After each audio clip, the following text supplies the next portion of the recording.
No, it's pretty yellow. Calvin Castine at George Brenner Field. It's the 29th day of August 2018, and we're here for tournament action in the annual tip-off tournament here at Chazy Central Rural School.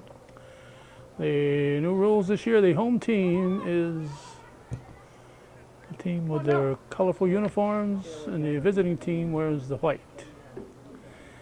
So this is a Beekmantown home game here in this tournament.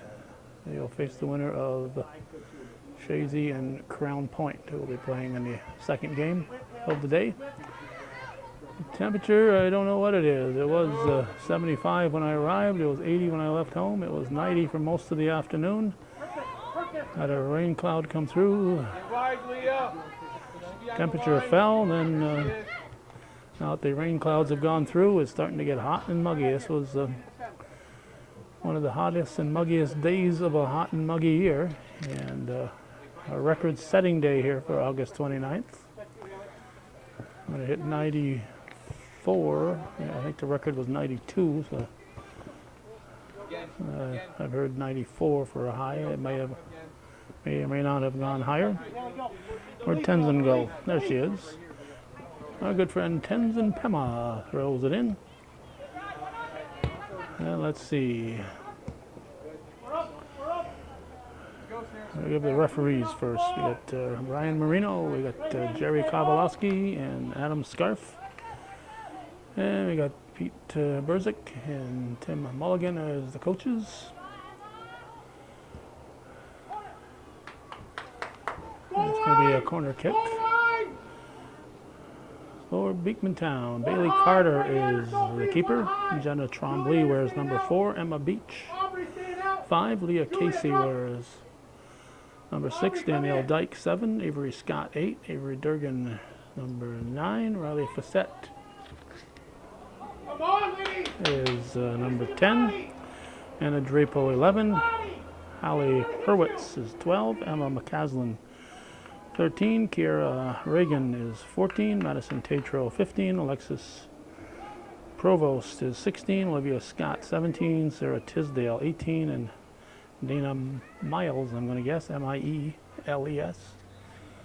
Miles is number 19. With this high humidity, I'm just hoping this camera will hold up here, at least for the first game. For the Hornets, Delaney McCormick is the keeper. Aubrey Gerard is number 2. Juliet Gibbon 3. Haley Ledoux number 5. Expected to see her father Alfie. I invited him to become our play-by-play man tonight, but Alfie didn't come over. She's an 8th grader, I guess, playing her first varsity game. That's always an exciting moment. Haley Ledoux 5, Neil. Turn it! Somebody get with her! Must be, Neil? I can't be a Neil. Oh, well, whatever. Niall Porter. 6, Sophia Gottschall is 7. Kiara Maggie is number 8. Madeline Woodward is 9. Brenna Michaels is 10. Paige Murray 11. Kennedy LaValle 12. Abigail Crahan 13, Tenzin Pema is 14, Sophie Berto 15, Julia Marr 16, Diavion O'Connell is 18, Abigail LeBrun 22, Mackenzie Loffer 23, Kathleen Sullivan 24, and Katie Parker number 25. So without a play-by-play person, we won't be doing much, if any, calling of who's kicking the ball at a given time.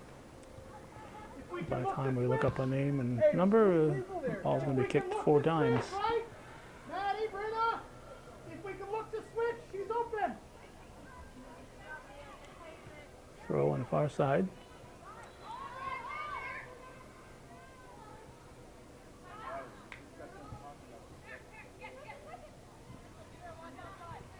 Switch field.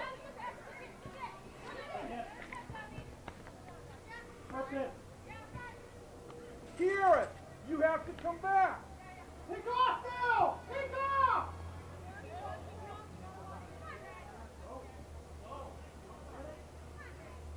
Red throw.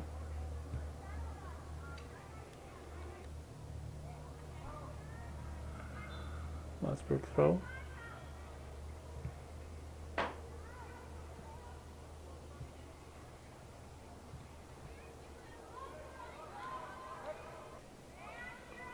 Quickly thrown back in.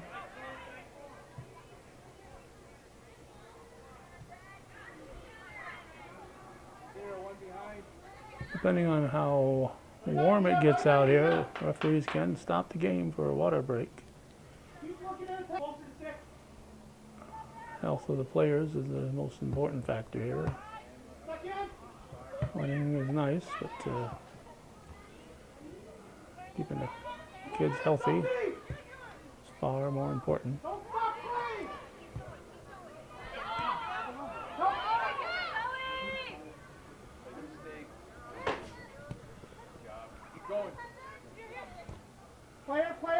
Eagles playing without a Villamere for the first time in a long time. Come on, Lee, catcher. Go around her now, Haley. Contain. Good. Double it, Leah, double it. Get a service. Nice to see Keith Lobdell back in action. He was out for a while for health over the summer. There'll be a kick here, goal kick. Put in play by Trombley. Well, let's bring it back. Cleared back to midfield. I hear a whistle. It's and nobody stops playing here. It's because of the JV game going on the JV field, which is behind the bleachers here at George Bremner Field. Michaels will take this, and she's got a good foot, so let's see if she can get it past the 6. Right around the 6.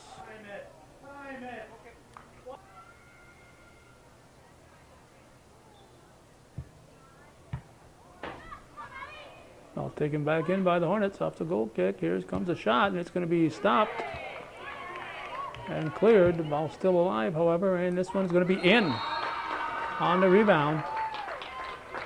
Plattsburgh all over that one. I'm guessing number 16, which would be Julia Marr. We'll see. 15, Sophie Burdo. 15 white with the goal.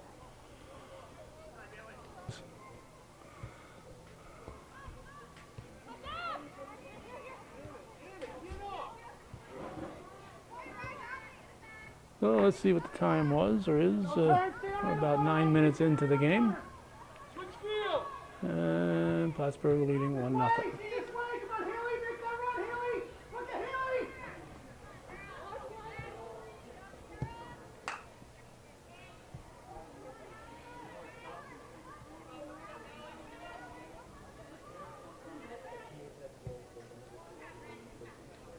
No assist. Red throw. One more.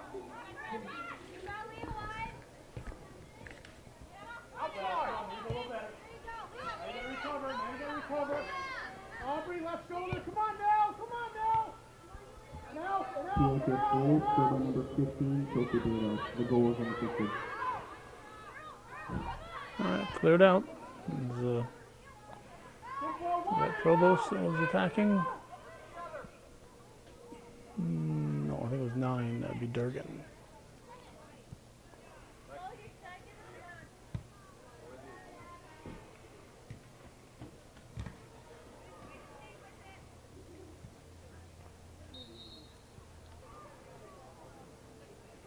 We're approaching the 29-minute mark here.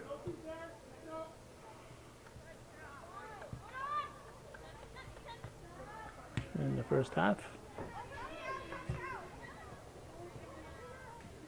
Sarah, you're behind. The shot, it's grabbed by Carter.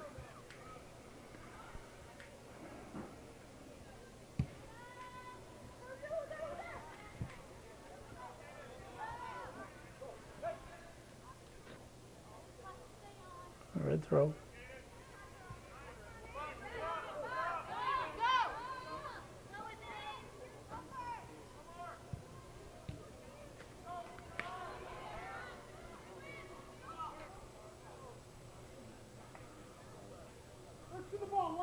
Yep.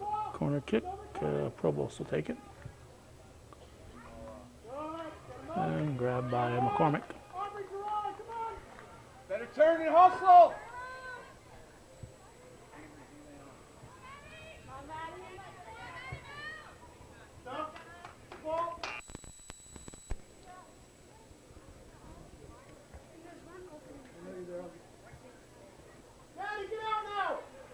White throw.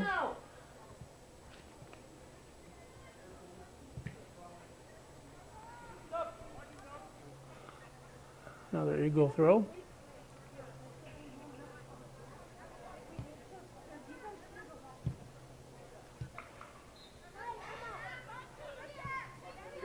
From Beekmantown. Hold your spot, Emma. Hold your spot. Carried by Beach. Now it's too late. Field it. Field it. Tenzin Pema watches it go out. And McCormick will put it in play in front of the Field of Dreams here. This is the 29th. Yeah, field, of course, owned by Giroux's Poultry, and Giroux's Poultry also, Lexi, get inside of her. family also owns Lexi, Chazy Orchards now, buying it from the Green family a few years back. You're good. One-on-one. Today's the 29th, and the 5th, their farm market will be opening up. Hey, good try.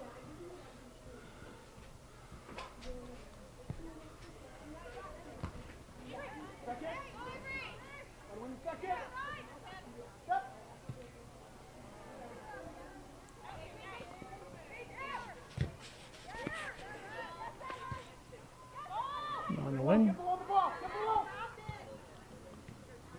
Lexi, back out to the and 6. McCormick grabs it off. Try and get it Shot back by out to the Provost. 6. 24-36 showing here in the first half. 1-0 Plattsburgh. Red throw.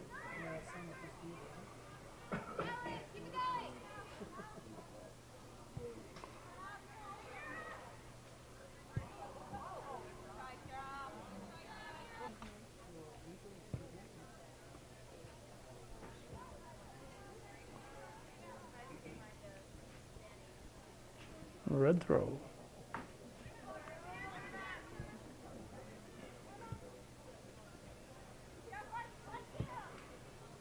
Find it and turn. Find it and turn. Hook. Hey, what did we just talk about? Not back to the middle of the field.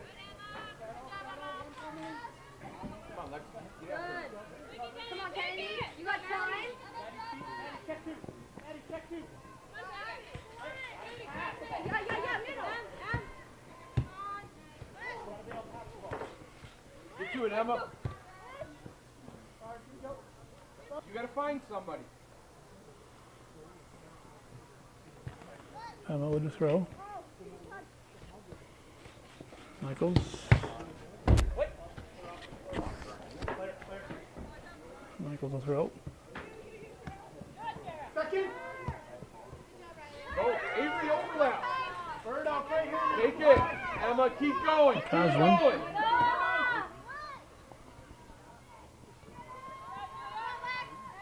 You're covering there now.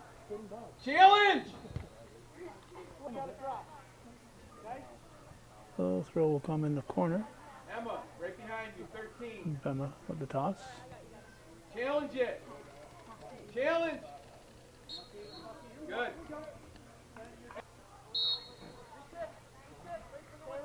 Riley. Re-kick it. The whistle hadn't been blown. They had subs coming in. Never mind. Play it in. 1. Provost. Good job. Get to it.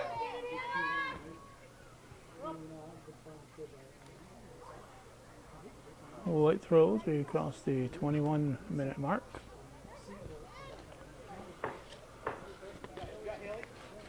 Up by Woodward. And, Miles will throw it in. Look the other way! Look the other way! Go, Kennedy! Go, Kennedy! Michael sends it down. Caleb, lock it up! All right, we're back from a water break. So right around the 20-minute mark. Referee Kowalski blew the whistle and said, take a drink. So everybody's all refreshed and raring to go. I just did it 88 right now. That's 82, real close 88. I'll check it. And I will check it. Find it right here. Oh!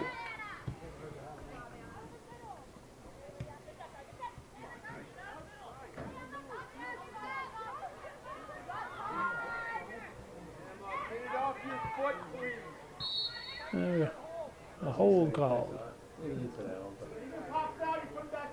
Free kick. Like Michaels. Whoa. That'll be a corner kick, and number 10 again, it's Michaels. A reminder, this is viewer-supported local television, hometown cable. If you're watching this, you are a viewer, and we need your support to keep this programming coming.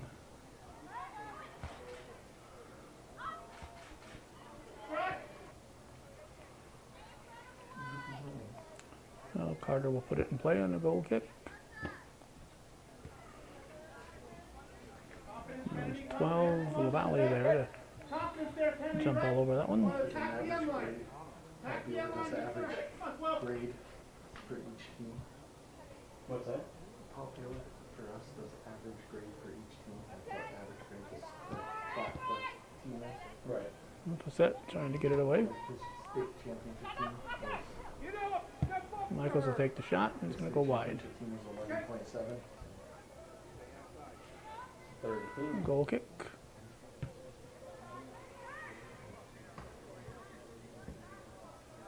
Exceptional three players. Oh, really? And a red throw.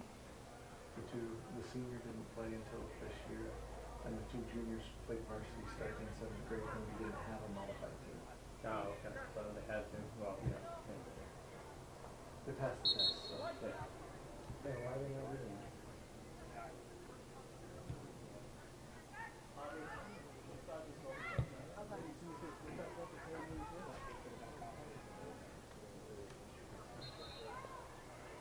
A red throw.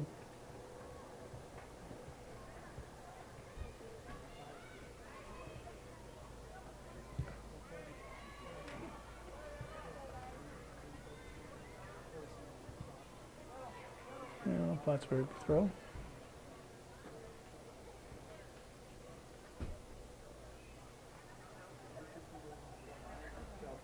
Should be some subs coming in. I think that's Tisdale with a throw. Less than 15 to go in the first half. 1-0 Plattsburgh. And yes, Mickey is here. Mickey is in the house with the Mickey fries.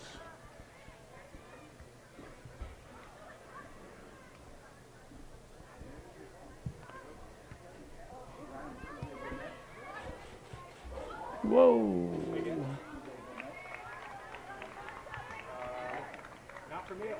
Reached behind herself to get that.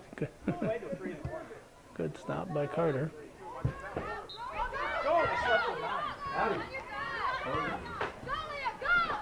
Here comes Eagles. Leah Casey took that shot.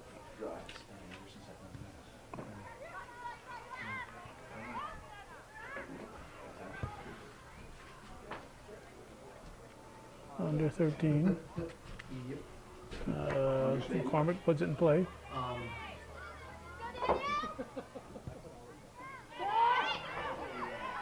McCormick makes the stop.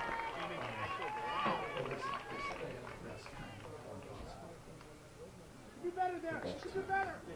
Practice winning the ball.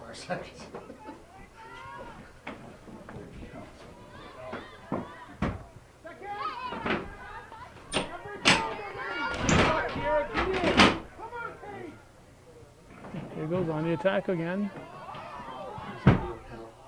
Just wide.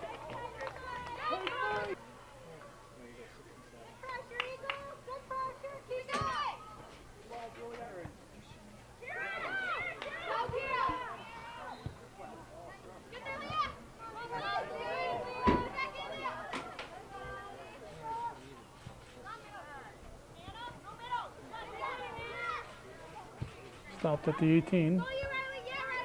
Headed by Facette. Back to Facette.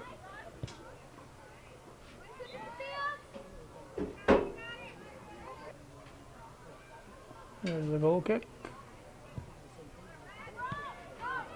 Eagles trying to bring it right back at the 18. Here's a shot. It's slapped over the net by McCormick. 10.5 showing in the first half. Corner kick.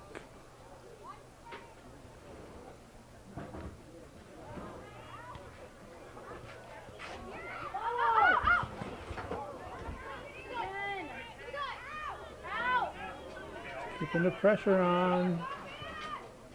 Cleared.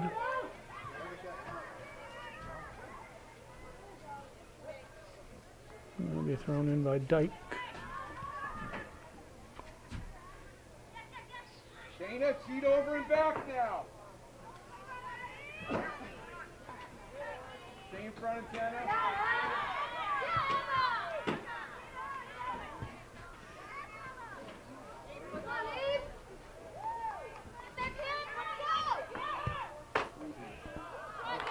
Over the top. Approaching the 9-minute mark as McCormick puts it in play. Gotta win a ball, what?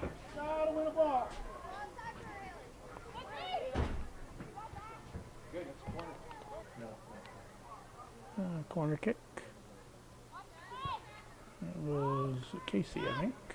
Follow!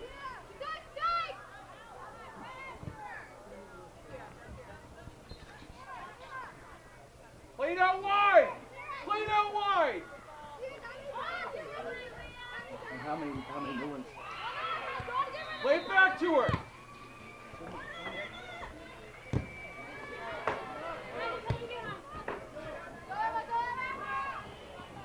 This is Woodward. Michaels. Double it!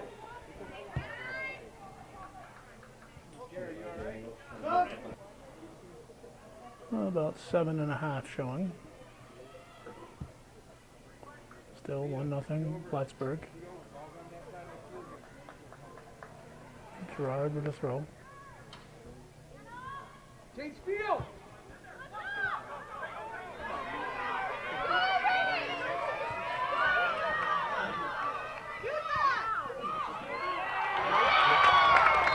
Oh, a nice burst of speed.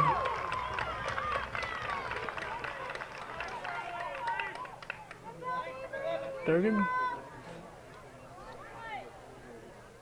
Let's find out. We'll find out. First getting that ball, and then they cheated. Okay, it was Durgan from Drapo, and we're all knotted up here with about 7 to go in the first half. Opening game of the Chazy tournament at George Brunner Field.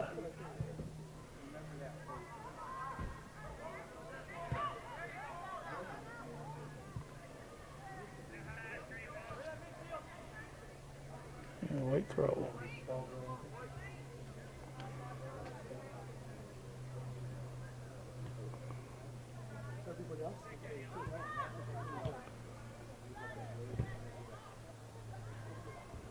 Beekmantown goal, scored by number 9, Avery Durgan, assisted by number 11, Annie Grepo.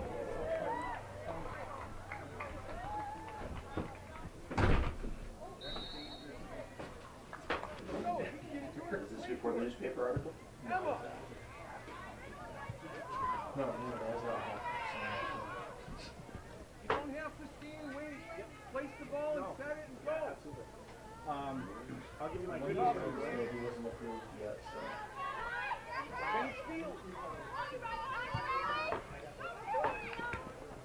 Keep going, Leah. Emma gets it, 5:27 on the clock.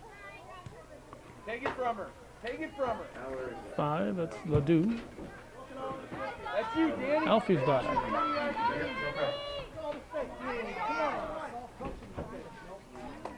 Picked up by McCormick.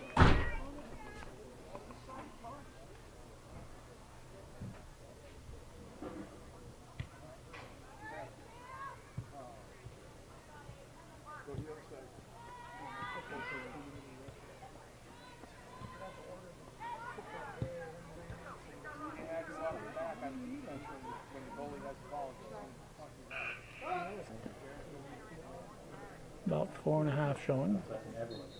Red throw.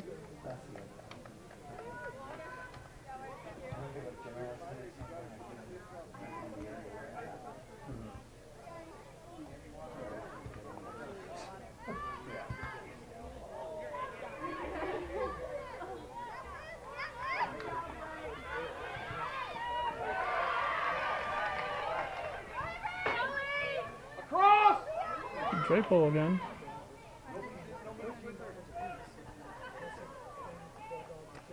Red throw, subs coming in. I think they need her to help them in back that deep, yeah.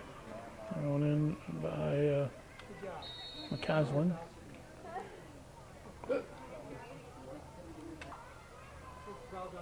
Free kick for the Hornets.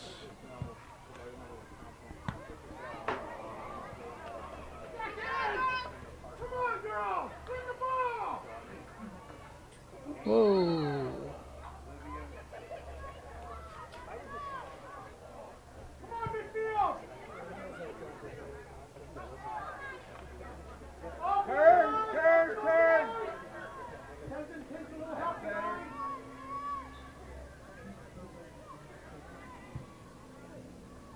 One more this way! Here you go. You got time, you got time. Turn, one coming in front of you, one coming in front of you. One in front, touch it. This is Go by it. Provost and Good try. Bema. Hurry up, drop. 2:16 on the clock. Ooh, nice move here by Michaels. Alexis, come on. What we talked about yesterday, about leaving our feet.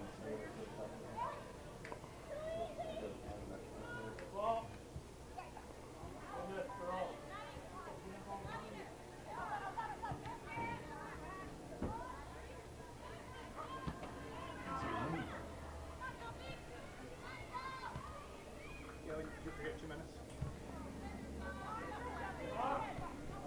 You do need to count down from 10. And remember, Double it!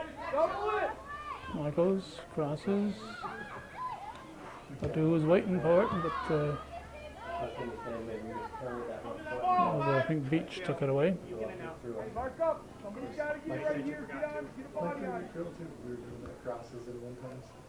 It's fun to watch. Stay with 10. Don't stab. Swings and miss it. Oh, yeah. Come on, lady. Sometimes the ball goes backwards. Here. We talked about that yesterday. Just under a minute remaining in the first half. In this 1-1 ball game. Turn and go. Turn and go. Right up the sideline. There you go. Good ball. Good ball.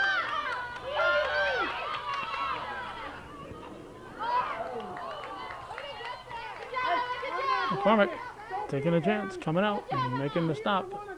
marking anyone. Right? 4 of them over here. 23 seconds. Goal kick.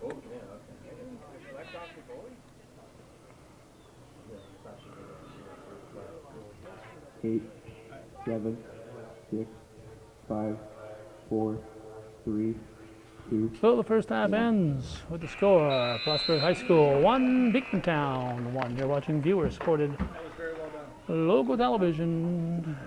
Hometown Cable. We're at George Brendler Field.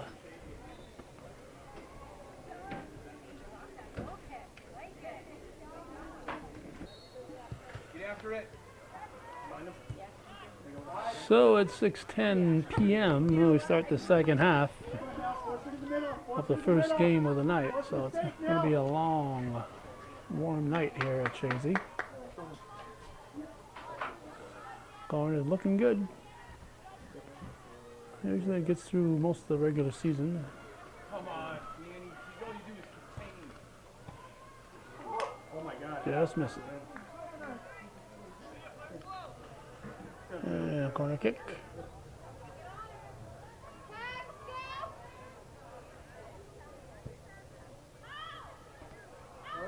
Carry!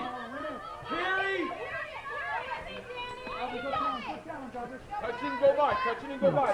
It's Dyke carrying it. Keep going. Keep going. Put it in the goal. Crosses. In. Wow, what a shot. What a shot. That was an unstoppable shot. Daniel Dyke, there'll be no assist on that one. Carrying it the length of the field. And it's 2-1 Beekmantown.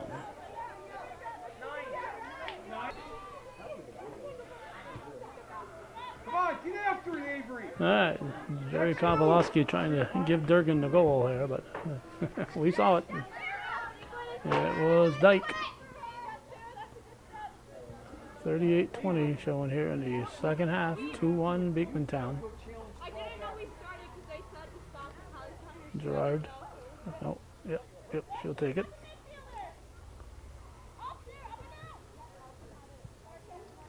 Watch to get open. Gerard again. Right hand, stay central.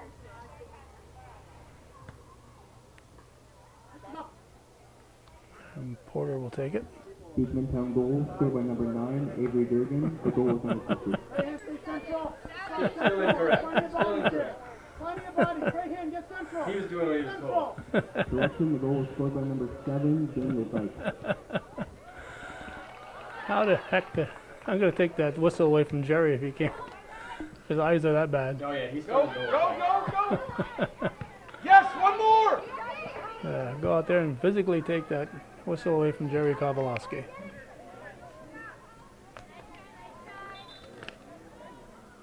White throw. Looks like Pema.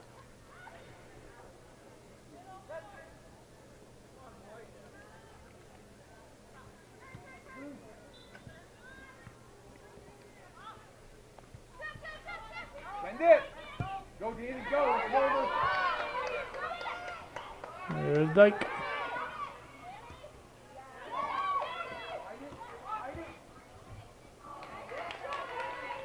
And McCormick stops it.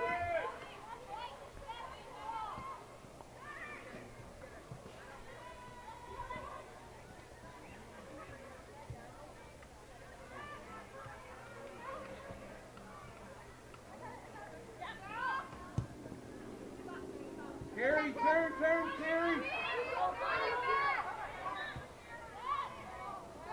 Back in. Where's Anna? Anna. 16, and it's Mar setting it up.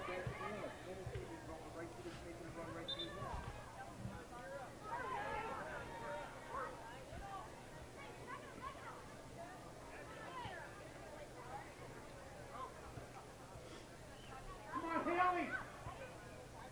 This way, look at now. Go down now. Double. Michaels. Pass through.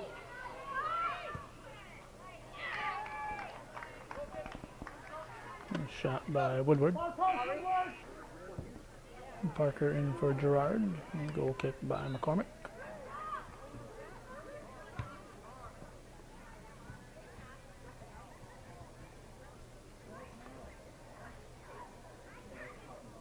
Red throw, looks like Roberts maybe over on that far side. Pema will take it.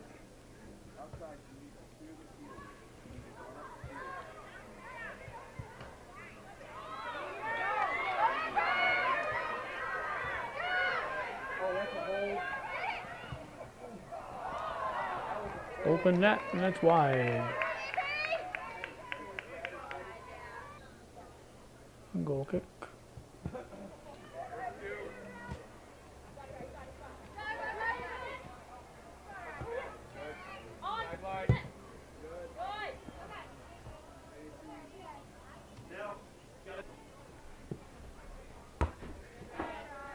Off of the set. Thrown in by Parker. Knocked down by Michaels. 33-27. Going into second half. Put in play by Beach over to Facette.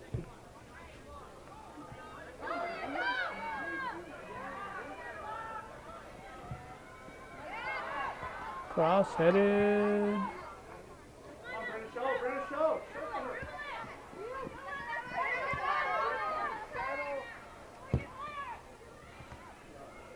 Beach sending it in. The shot and picked up by McCormick. From the Villamers. Villamers? Yep. Wasn't that nice? Gone but not forgotten. The Villamers have renewed their viewer support of Hometown Cable.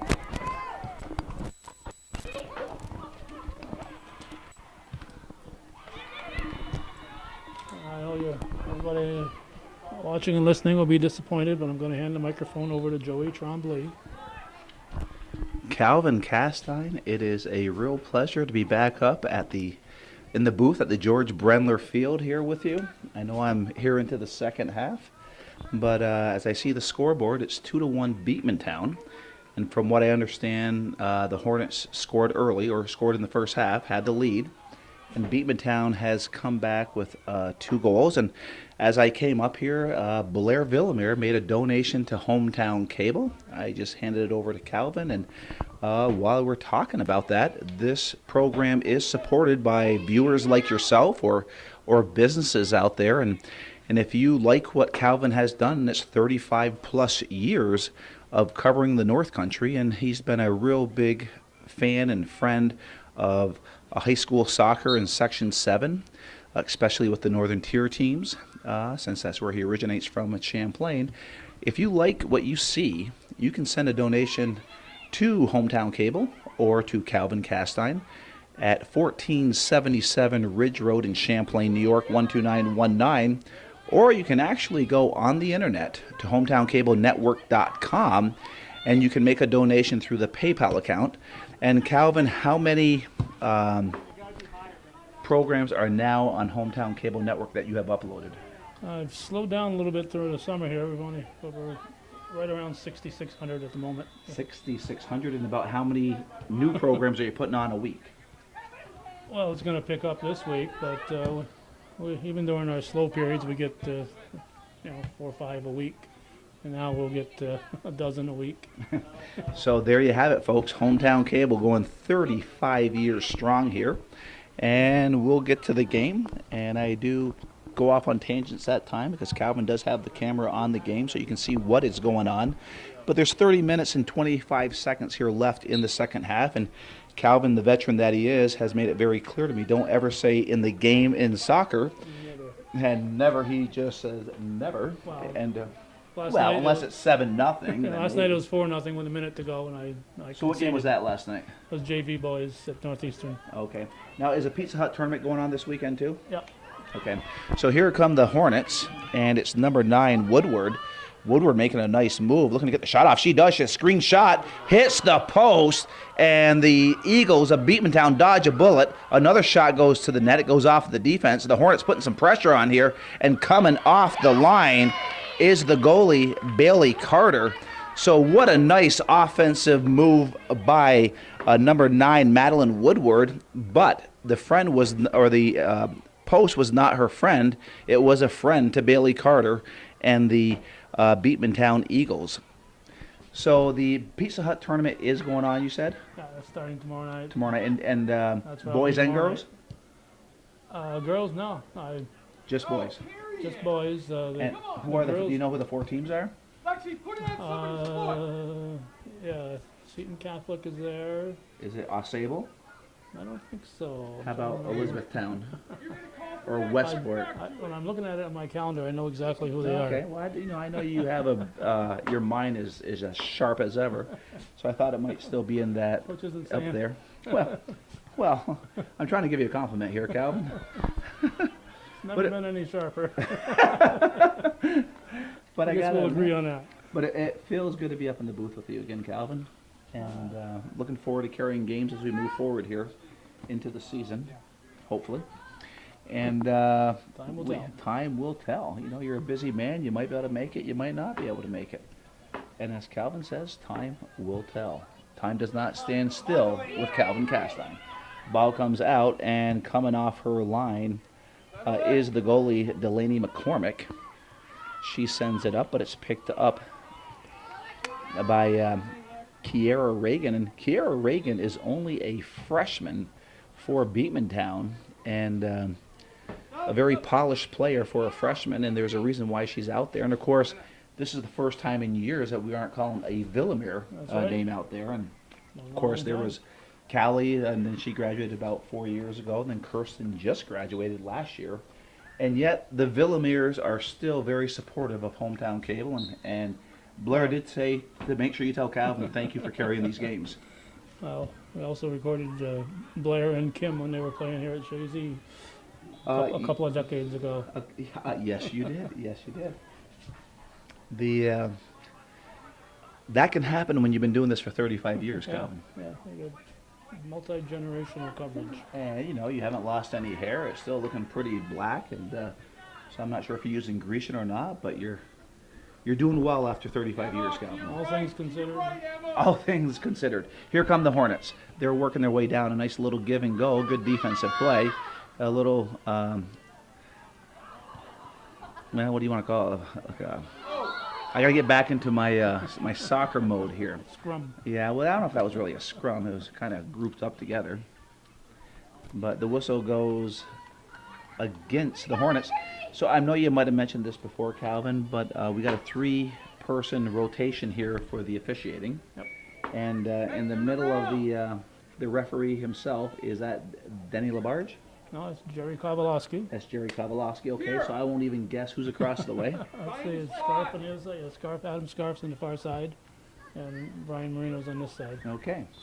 So, and for this tournament, they always do 3-man or 3 people rotation, because come playoffs, they go back to the 3-person rotation. Yeah, anytime it's a non-league game during a regular season, they use the 3-man, or 3-person. And I know, Calvin, that the Labor Day tournament is, at least in the North Country, is kind of the signs of fall coming, but it's anything but fall up here tonight. So it's a hot, muggy fall. It's a hot mug. Yeah, I'm just sitting here talking to you, and you think I've been out running for an hour right now. Yeah, I don't envy those kids out there. No, but the key word was kids. So you and I would not be going. And Calvin was in the middle of a battery change. All we lost was a toss-in. So I guess the other question I have for you, Calvin, will you be here for the second game? Yes, I wasn't sure if I was going to be here or at Northeastern. Last night they moved their games to 5:30, 7:30 because of the heat. They wanted to avoid the 4 o'clock to 5 o'clock time period, because that's what the What heat game? was. They're at Northeastern. But that's So- tomorrow, though. No, JVs last Oh, the night. JVs, okay. Yeah, so I was considering going there for the second game, but the second game will have started long before this one's even over. It's Okay. supposed to start at 6:30, and it's 6:25 right now. So Yeah. Okay. I'll definitely stay here for the second. But if they'd moved it to 5:30 and 7:30 like they did last night, I probably would have gone there for the championship game. Well, Calvin, I put something on Facebook last night, giving a shout out to Hometown Cable, and I got a lot of likes and some nice comments to Hometown Cable. So there's the ball going toward the net. Coming off the line was Delaney McCormick, and she cradles that ball right in, and she'll work her way to the 18. She'll let the players kind of settle out here, get into their positions. And she gets a punt here to the near sideline, trying to get it to Kiera Maggie. Maggie pushes it forward. Now it's sent forward by Tisdale. Sarah Tisdale sends it to the near sideline, out of bounds. So a throw-in coming up for the Hornets. Some substitutions coming in for the Eagles is Drapo, and going in for PHS is Juliet Given. They're now into the game. Coming out, I saw Madeline Woodward taking a breather here for the Hornets. And that looks a deflection. Ball goes toward or given to the Eagles, controlled by the Eagles, and it's Avery Scott sending it to the center, back to midfield. Now pushed forward, picked up by Scott. Scott looking around. A simple pass over to Drapo. Drapo pushes it back onto the feet of Leah Casey. She now sends it forward to Emma McCaslin. McCaslin back over to Riley Fassett. Fassett now sends it toward the net, and Delaney McCormick is there. So we have 22:53 here left in the second half. It's the Eagles of Beekmantown 2, the Hornets of Plattsburgh High School 1. Shots on net favor the Eagles right now, 11-8.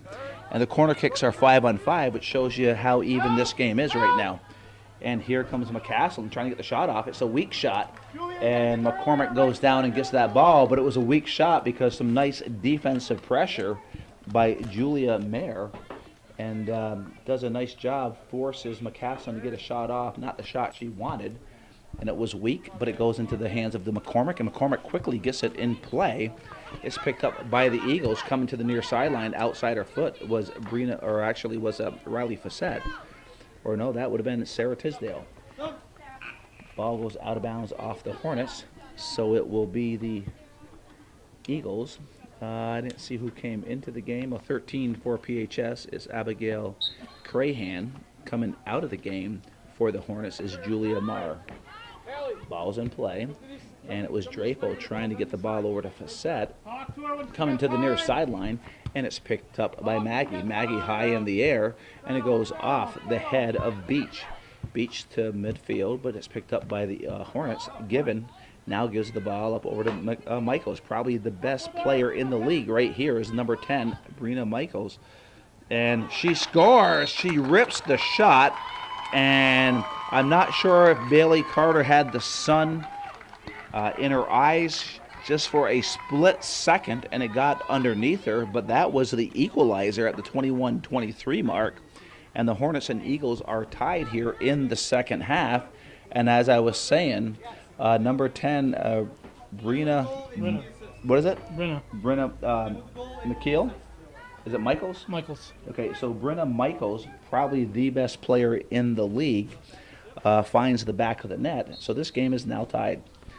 And I want to let you know we have Ken Drake up here. So, I mean, this is big-time soccer right here. All the media's here. We have Lobdell from the Sun. He's up here. He's actually down now working on his story. But one of the highlights for Ken Drake, really, it's not filming any of these goals. It's the Mickey Fries. And at halftime, Ken Drake worked his way over to the sideline, and he had his first Mickey Fry of the year.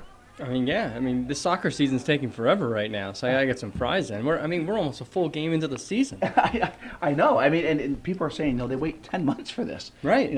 The soccer season's done, and people don't care about that. I usually don't get the fries till the playoffs. Really? I broke my regular routine this year. So there's more Mickey Fries as the year progresses now. I hope so. All right, we got to come and cover the games. I'll probably be at a lot of the boys' games, some of the girls' games. Okay, nice. No, whatever the schedule allows for, obviously. I wasn't going to touch that one with the 10-foot pole, but I'll let you kind of explain what you meant by that. Or you're going to double down. Usually the boys' games are a little easier to get to because of the way the scheduling falls. Okay. But I'm going to be here for the next game.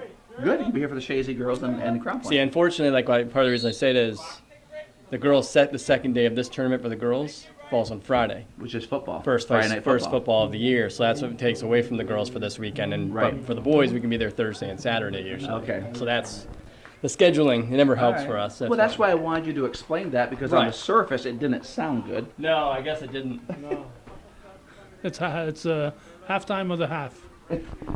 Water break. Oh, water break. And I'll tell you, that's a really good thing here because it is very humid, and it was agreed upon before the game, half of the second half, so 20 minutes in, there's a break so they can hydrate.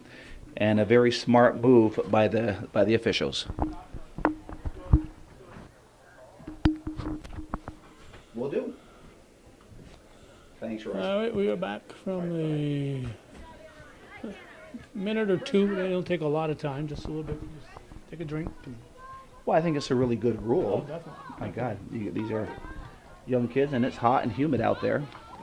It's only in the last few years that we've had to use Right. that rule. Right. Oh, the ball's pushed toward the Beekmantown net. Going hard at it is Madeline Woodward. And Woodward with the ball. She's being defended by Jenna Trombley. Woodward sends it toward the end line, and there's a deflection, and it looks like it's going to be a goal kick. Coach Mulligan thought he had a corner coming, but the answer is no. It's a goal kick. So we're under 20 minutes here in the second half. We're tied at 2, and during the break we were just kind of trying to figure out what the overtime situation is, and we have AD Brian Norcross down below, so I'll get a word out to him. But I want to give a shout out actually to Brian Norcross. This field is actually in impeccable shape, with as dry as the summer that we've had. I didn't expect to see any green out here, and it looks 90% green. And so they've done a really nice job on this field. And here come the Hornets, and it's going to be, I think it is a corner. So a good opportunity coming up for the Hornets. But it's in impeccable shape, and that goes out to the staff here at Chazy and Brian Norcross. And I got to do it every year, and Joe gets upset with me when I do this, but the setting here is absolutely spectacular. You got the stadium seats across the way, and then surrounding at least half this field is cornfields, and it does look like the Field of Dreams. So I got to get it in, Calvin. The start of the season, I got to call the Field of Dreams. Here it comes. Cornfield, hard shot in, and I'll tell you, Bailey Carter did a nice job because that ball was cutting into the near post, and she did a nice job to knock that out. So it's going to be another corner kick here for the Hornets. But what a nice feed from Brina Michaels.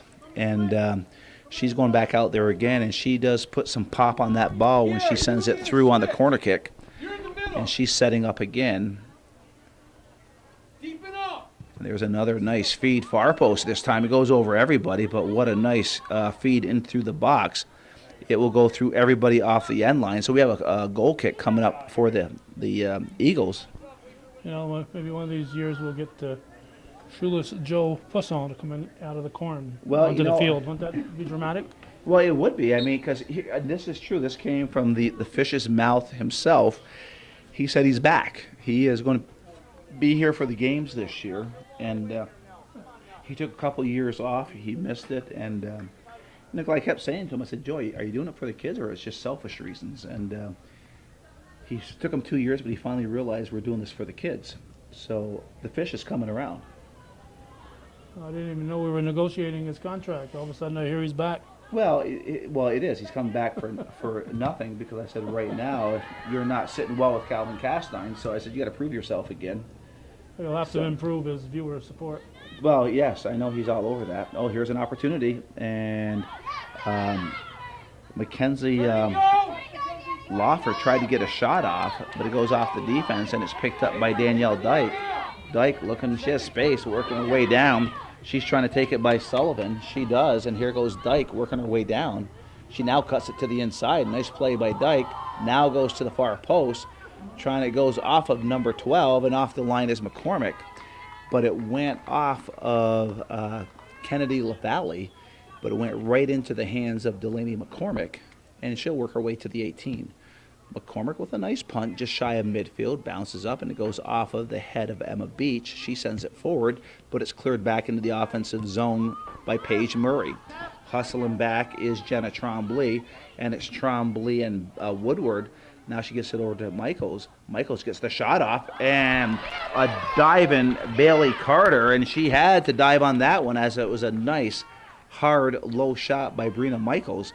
And we have another corner kick, and of course Michaels will come now to the near side to take the corner kick, and we're going to have wholesale changes coming up for the Hornets, as we have, let me get their numbers here, we have Berto, Gerard, and Ledoux ready to check into the game as we approach the 15-minute mark. And here goes Michaels, coming from the near side. Sends it in, goes off the defense toward the net, but cleared out. Hustling back there is Pema. Pema battling for the ball, does a nice job trying to take away from Tisdale. She goes down, and a foul on the Eagles. So the Hornets will have a set play here. They're out some distance, but it's always nice when you're in the offensive zone at least halfway in. And when you have a foot of Brina Michaels, then there is always an opportunity. Hey, somebody's got to get with that one on the outside. So Michaels, left-footed, sends the ball in. It cuts in toward the near post, but there is no issues for Bailey Carter. She picks that up, goes to the 18, and a quick kick out to the near sideline onto the feet of Dyke. Dyke traps it, looks forward. Now she'll take it herself, crosses midfield, sends it forward. Back there defensively is Crahan. Crahan also has Delaney McCormick. She gets to the ball, and she punts short onto the feet of Drapo. Drapo has it knocked away by Murray, and it goes out of bounds. White coming in, and so we have the subs for the Hornets and for the Eagles. Kiara Maggie coming into the game. Coming out, actually it was Avery Scott coming into the game. Coming out is Kiara Reagan. And the Hornets will have a throw-in here on the near sideline. Ball coming down the line. Ball stays in, out of bounds. And it will go to red, which is Beekmantown. Coming up is Tisdale. And Sarah Tisdale surveying the situation. Goes down the line, trying to find the feet of Scott. Scott has the ball, but it's tipped away, but it's picked up by Durgan. Durgan trying to get by Penma. Durgan cuts it back. Pema doing a good job defensively. She now sends it across to the middle of the field. It's the open space. Who will get there first? And it's Emma Beach. Beach will now get a shot off, but it goes way wide off the end line. So a goal kick coming up for the Hornets. We're tied at 2 with 12 minutes and 50 seconds. Shots favor the Eagles 12-11. Corner kicks now favor the Hornets 8-5 in a very evenly matched game here on the George Brendler Field in Chazy on the 29th day of August, a Wednesday night, very hot, humid Wednesday night, just shy of the Labor Day weekend. And Calvin, I said this coming here, it doesn't seem like January, February, and March goes by as quick as June, July, and August does in the summer. No. Why is that, Calvin? Because once you hit the 4th of July, summer's over. Well, that's in the North Country. And then what is it, the Redford picnic? Then you might as well just start putting start burning wood. Yeah. There's so many things that you crowd into the summer weekends that, just... Yeah, because it's so short. Yeah. Every week there's something going on, and so it looks like you're always busy, and all of a sudden the summer's gone. And then all of a sudden, once Labor Day comes, you think of the fall projects before that beautiful white stuff falls. Now we know the folks at Channel 5 love the snow because all they do is talk about how they go skiing all day before they go on the air. Are you one of those guys? I don't know what they're talking about. Why No? would you go up a mountain on wooden, some 2 sticks of wood and go sliding down it? At 20 below. Yeah. Yeah. So where's the fun in that? I mean, who do they think I am? Gib Brown? Or Tom Messner? Oh, Tom, yeah. Tom's a big skier, right? Gib was always the biggest skier. Yeah, obviously, Gib. He was a pusher on the ski. He asked me every year, and he goes, "Are you going skiing this year?" I said, "Maybe next year." Maybe next year. Maybe next year. So you did that till you retired? Yeah. Well, so now that he's retired, I've made it. Yeah, no, I know. So how many years were you there? Or have you been there now? I'll be 18 in October. So basically, you told him that for 16 years. Pretty much, yeah. Pretty much, He okay. left me alone for the first couple of years. Okay, but, so maybe 14 I was years. hidden away in that morning show. Nice, so, nice. yeah. But it seems like, if I remember right, some of the other meteorologists like to go skiing too. Some of the females. Oh, they all do. They all do, right? Oh, a lot of them do. Yeah. Yeah. We Yeah. have people that come up here that have never gone skiing before in their life, Yeah. and then they find out it's awesome, and they go every weekend. And But isn't it awesome? On the eyes of the that's beholder. their words. Yeah, Yes. isn't that the eyes of the beholder? Yeah. Obviously, I'm not saying I do on my Saturday morning is I sleep. Yeah, okay. Well, yeah, you work so hard during the week. Right. I gotta. I need You're my. covering 2 states. Right. Or maybe 3 if you count New Hampshire. Once in a great while. Yeah, yeah. So, and I'm going to say that is going to be a foul. And going down was Maggie as she was taken down by Tisdale. I mean, it was a very innocent play. Probably looked a lot worse than it really was on camera. Camera never lies. The camera never lies. We're under 10 minutes here left in the second half. And I was just getting ready to yell out to Brian Norcross, and he has now left us. But he'll be back. And I'd yell out to one of the coaches, but they want to coach, so we can't disrupt them. But I guess we'll find out soon enough if we get to that point. So it's going to go back to the Hornets. Let's not talk about overtime.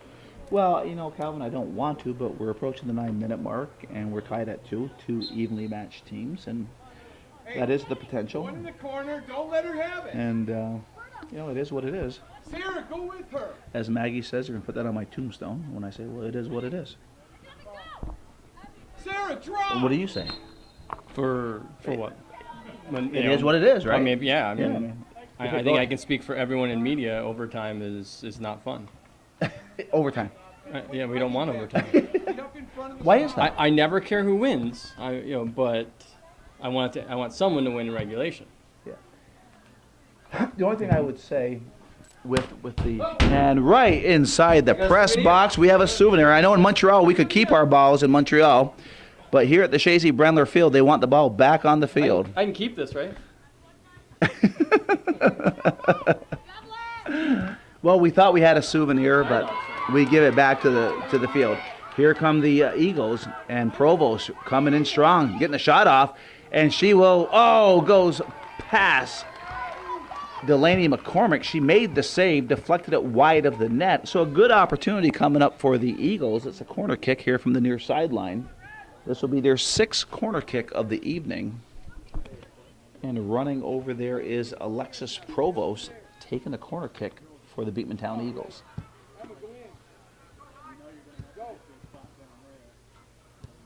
It's a low kick, and it's now knocked outside the 18. Beach pushes it back to the outside, trying to find Provost. Provost one times it in, now gets the shot off. It deflects, and they're calling that a handball on number 17, Olivia Scott. So we have 7:39 here left in the second half, and we will find out the ruling on the overtime. So maybe if I yell out assistant coach, he would know. Actually, we got Coach Sam Signor for Chazy down below us. Coach Signor, what in this playoff or this tournament, what is the overtime format?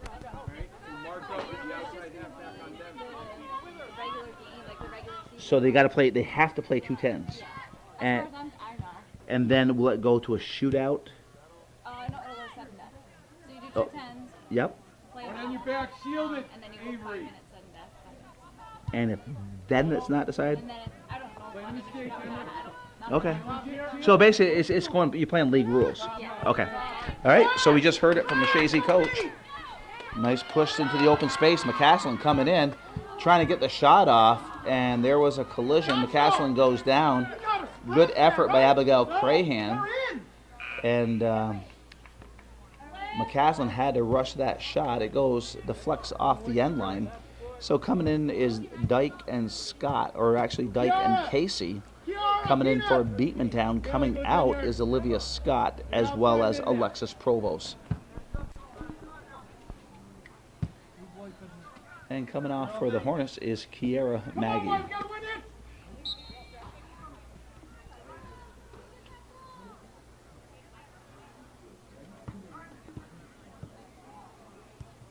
And there's the corner kick, and it's knocked out. Nice job by Michaels knocking it out. Kept in by Casey. She pushes it back over to Tisdale.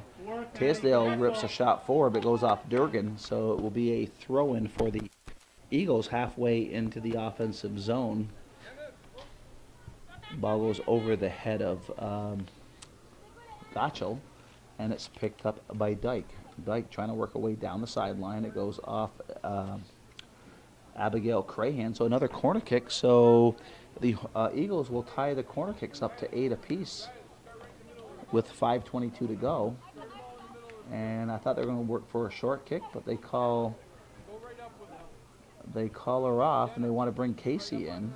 So they called off Dyke. Casey will work her way to the near post to take the corner kick. And there's a kick up in the air, goes through, and Beach gets a shot off left foot, but it kind of just spins around. Coming off the line was Delaney McCormick. She grabs the ball, and she'll work her way to the 18, letting her players work her way down. She'll throw it out. A nice throw by McCormick on to the feet of Ledoux. Ledoux now sending it through, trying to find Murray, and quickly it's cleared right out by Jenna Trombley. So right here at midfield, we have Porter checking into the game. Coming out for Plattsburgh is Aubrey Gerard. Nothing behind you, so make sure she doesn't make a run behind you.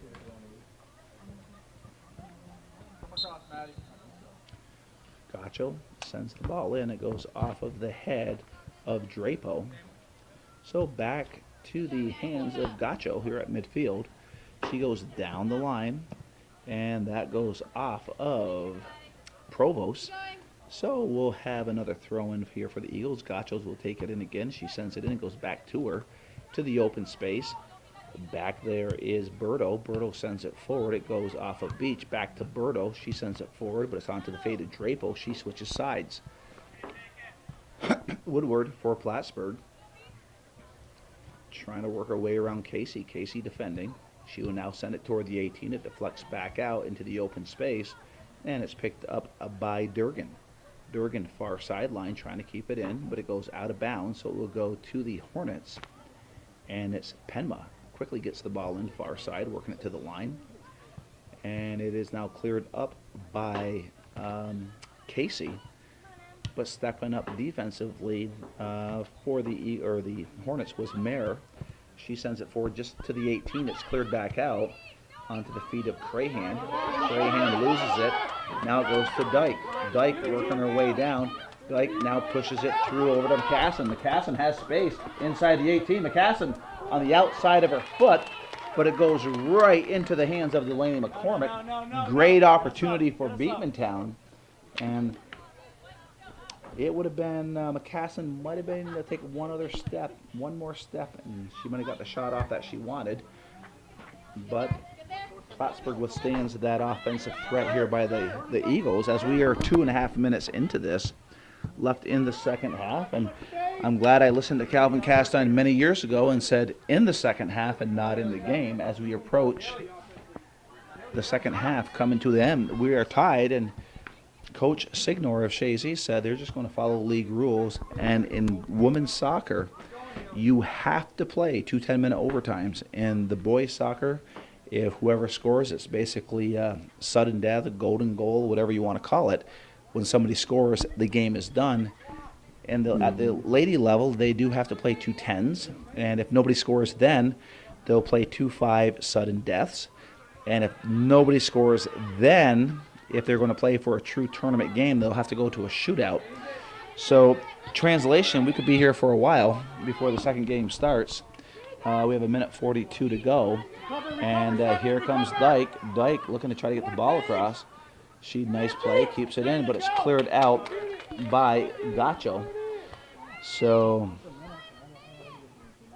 the ball comes into play onto the feet of Facette. Facette trying to get it back to Dyke, taken away by the Hornets. Michaels sending it up, trying to get it onto the feet of Woodward. Woodward pushes it back over to Ledoux. Ledoux has space, 1:11. Now it's Plattsburgh in the offensive zone. They get Woodward off her foot, gets ahead of her, but back there defensively is Trombley. Trombley going to the outside, being chased by Woodward. She sends it out, and I'm not so sure. Well, she kind of jumped into the air and ran into Woodward on that. I hope she gets up. I hope she's not hurt. And hopefully she can walk this off. She's doing her best. Well, Calvin, she is a Trombley, so I think she's a pretty tough young lady. It's got to be tough. Well, I'm just saying, I don't know the young lady, but, she, and it's spelled the right way, too. It's L-E-Y, so it's not the L-Y. So my friends in Chazy will get a kick out of this one if they watch this game. Because we have that debate all the time, the LY and LEYs. There's only 4 fouls there, Jerry. So 19 seconds to go. So the ball goes forward. And trying to come from behind was Woodward. So we definitely have 20 minutes more of soccer here, if I'm not mistaken. And Mr. Norcross, is it 2-10s? I think they're going to decide. All right, they're calling the coaches together. We'll find out when we come back. I'm okay if you guys want to play coach. Okay, so after regulation stopped, we did tell you before the break how overtime usually works at the women's level. But Brian Norcross, the AD, God love this man, he brought the coaches in together, and he said, what do you want to do? It's hot, it's humid. And the coaches have agreed they're playing 1 10-minute sudden death, meaning if somebody scores, this game's done. If the 10 minutes go through and nobody scores, they're going to go right to PKs. So this will shorten the game up potentially considerably. And it's done because of the heat and humidity. So a good call by Athletic Director Norcross and the coaches. So what's a PK? So the PK is you get 5 opportunities and Penalty kicks. well, penalty kicks, yeah. I know. But there's some people who don't know what a PK is. Well, people watching your program, Calvin, are very well educated on. Ken Drake doesn't know what a PK is. Isn't it the penalty kill? I think it's punt, isn't it? Oh, punt. Punt, kick, football. Oh, yeah. Yeah. Just can't throw in soccer. Right. Well, the goalies can. The goalie can. Yeah. So this game's a weird game. It really is. Yeah. They call it football in Europe. They do. And they it spell doesn't funny. and it doesn't resemble any kind of football here. No. So defensively, it's the Hornets and it's Meyer sending it to the outside, trying to keep it in. Was Casey, but it goes out of bounds. So it's going to be a off the sideline. So we're going to have a throw in for the Hornets, and Gerard looks like she's going to be taking this throw in for the Hornets with 8:33 here in overtime. Again, 1 10-minute sudden death overtime or golden goal. Somebody scores, the game is over. If somebody doesn't score, they will go to penalty kicks. They'll get 5 players on each team. And that one goes off of Aubrey Gerard. So we're going to have a throw in for the Eagles, and it's going to be Lee Casey. Casey trying to send it forward, pick up by Michaels. Michaels now cuts it to the inside, left foot, sends it down the line, and a streaking Haley Ledoux working her way down, but a nice job defensively by Sarah Tisdale.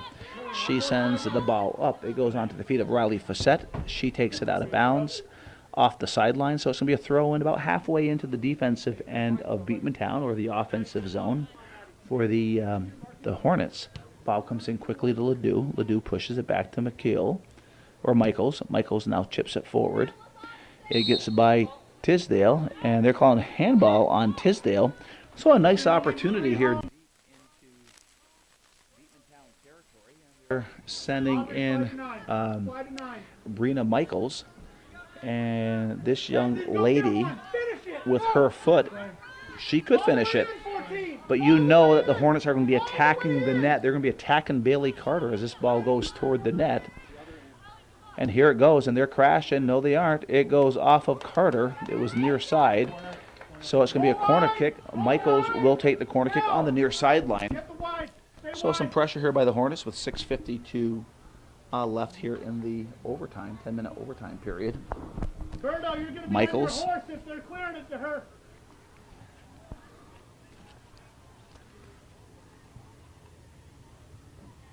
Michaels, nice feed inside the box.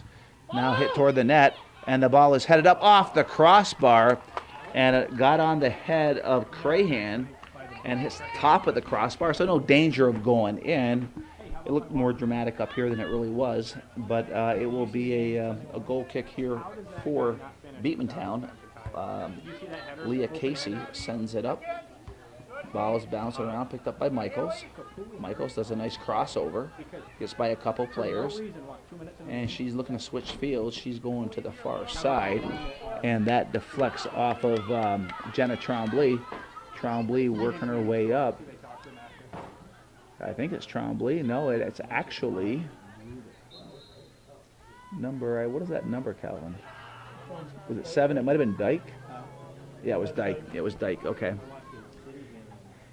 At her angle, it looked like number 2, and there's no 2 on the roster. So we're 5:35 here in overtime. If there is no score, we will go to penalty kicks. We have to have a winner, because the winner of this game will play the winner of the Panthers of Crown Point or the Eagles of Chazy, the home team, here for this Labor Day tournament at the George Brendler Field on a hot, humid 29th day of August, 2018. Ball cleared up toward midfield, picked up by the Eagles, and it's Hurwitz. Has the ball, cuts it in. She gets it up over to Drapo. Drapo now coming to the far sideline. Coming onto it is Casey. Casey trying to get it back to Reagan, Kiara Reagan, but deflects back to Casey. Now she gets it to Reagan. Reagan gets the shot off. It deflects off the defense, but right on the line was Delaney McCormick, and it just, with authority, hits her in the midsection. She cradles it. Shots on net favor the Eagles 16-12. Corner kicks favor the Hornets 10-7. A very exciting game here in this Labor Day tournament here at the George Brendler Field, and that would be a handball on Drapo, and it will be the Hornets ball. And looking to take the kick was Berto, and she takes a nice kick into the offensive zone, picked up by Michaels. Michaels, another crossover. Now chips it through, gets through the defense, but off her line is Carter, so Carter will work her way to the 18. Carter comes to the near sideline to a wide open Leah Casey. Casey has space, works her way past midfield. It's Casey, now pushes it up to the midside to Reagan. Reagan with the ball, cuts it to the inside, now sends it forward. Goes off the defense of Plattsburgh, but onto the foot of Mar. Mar sends it forward, picked up by Reagan. Reagan getting the shot off, and that will be a goal kick. So 3:27 to go. We have McCaslin checking into the game, as well as Provost. Coming out of the game is Casey, as well as Dyke. Make an angle run across when she has Looking to check into the game for the Hornets is LaValle.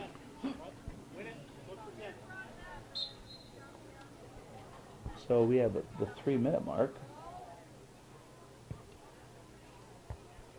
And it goes off of the head of Durgan. Picked up by the Hornets. Ledoux gives it up over to Michaels. Michaels now sends it forward. Back there is Tisdale. Tisdale controlling. Now sends it forward. It goes right out of bounds, right at midfield, just below us. And it will be Gerard waiting for the whistle. Coming into the game is LaValle. Coming out of the game is Woodward. 2:34 to go in overtime. And Gerard waiting for the whistle. Here it goes. Gerard gets the ball into Michaels. Michaels. And that will go to the Hornets. Down the line onto the Ledoux. Ledoux loses it. And back by Gerard. She sends it forward, but controlled by the Eagles. Drapo sends it forward. Back there defensively is Mar. Mar quickly and wisely gets it away from Durgan. But now deflected back. Coming off her line is McCormick. And McCormick has no problem getting to the ball before the hustling Avery Durgan.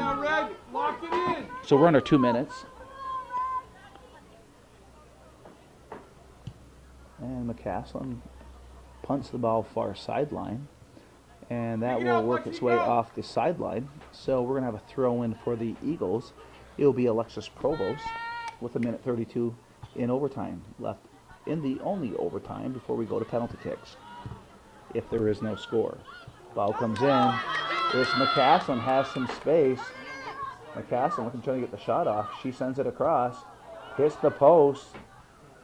Out of bounds. So, but McCormick was there, so I don't think the ball would have got through, but it hit the post. So we're going to have a goal kick for the Hornets as we approach the 1 minute mark.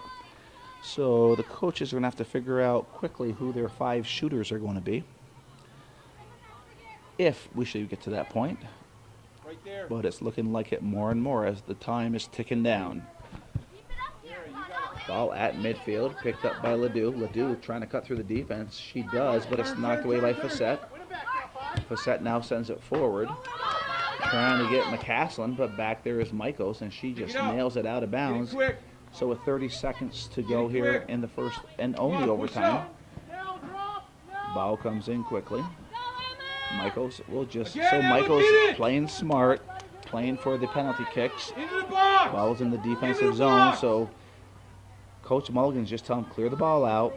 Let's bring it down. Let's get to the penalty kicks. 10, 9, 8, So we're under 10 minutes, and Michaels 5, chips it up. 4, And this game will go to overtime. So, not overtime, but penalty kicks. So the coaches will figure out who's going to kick them, and we'll bring it to you in a minute.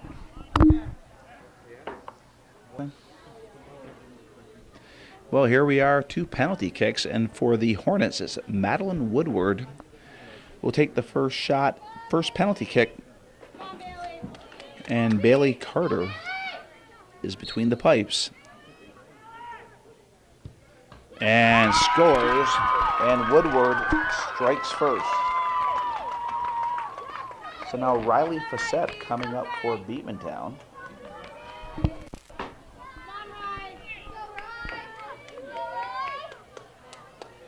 And of course, between the pipes is Delaney McCormick for the Hornets.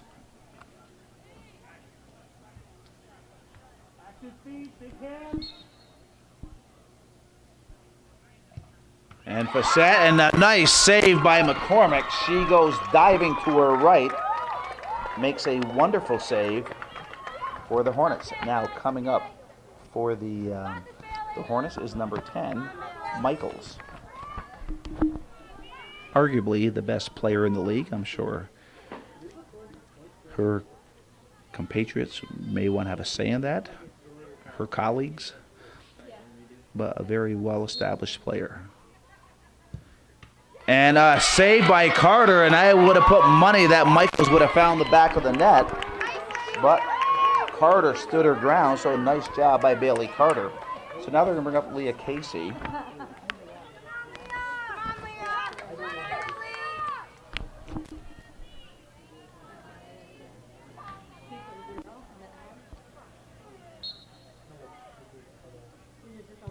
Casey goes top shelf. McCormick had no chance.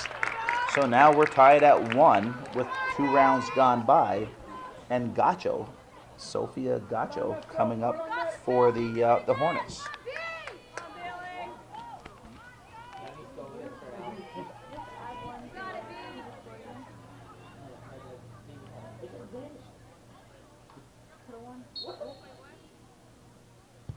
Gacho drills it into the side net. Carter had no chance on that. So Beekmantown will be sending up Avery Durgan, trying to counter the goal by Gacho.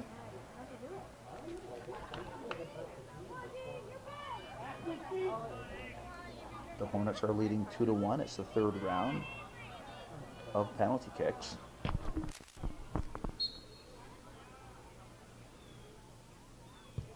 And off the hands of McCormick, she guessed right, but off her hands. But Avery Durgan had some little pop to that shot, and it finds the back of the net. So we're tied at 2 through 3 rounds. And the Hornets will send up Paige Murray.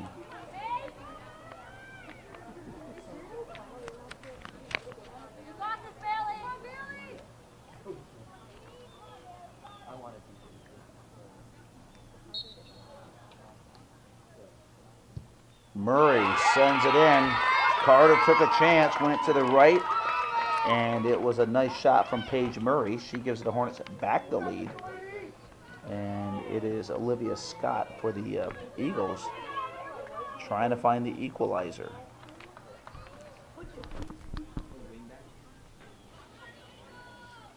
So Olivia Scott trying to tie this penalty kicks up at 3.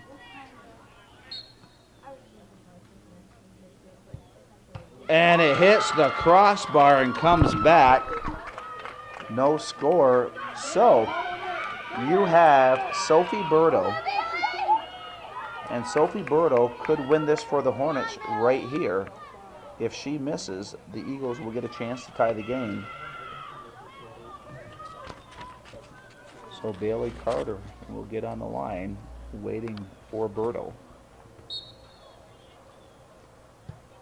And what a save by Bailey Carter. She gets the right way. And now coming up for the Eagles is Anna Drapo. So Drapo needs to make this one, so then they will go into sudden death penalty kicks.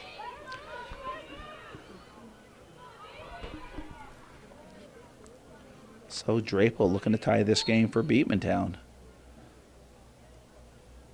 Drapo hits the goalpost. Beat McCormick. The Hornets will move on to the championship game as they win this in penalty kicks 3-2 in a very exciting, evenly matched game here at the George Brendler Field. The Hornets will move on to the championship game, either playing the Panthers of Crown Point or the Eagles of Chazy, who are hosting this tournament. That's the game after this one. I'm Joey Trombley, along with Calvin Castine, the father of Hometown Cable, who brought you this game. And again, if you can send a donation to Hometown Cable because you enjoy these games, 1477 Ridge Road, Champlain, New York, 12919. Blair Villamere from Beekmantown made a donation, and Kim, of course, but Kim wasn't here, but yes, of course, Kim. And they made the donation to Hometown Cable, and you guys watching this can follow suit. So Calvin will get the handshakes. I'm going to sign off, and as Calvin says, that's the way it was in beautiful downtown Chazy. Thank you, Joey.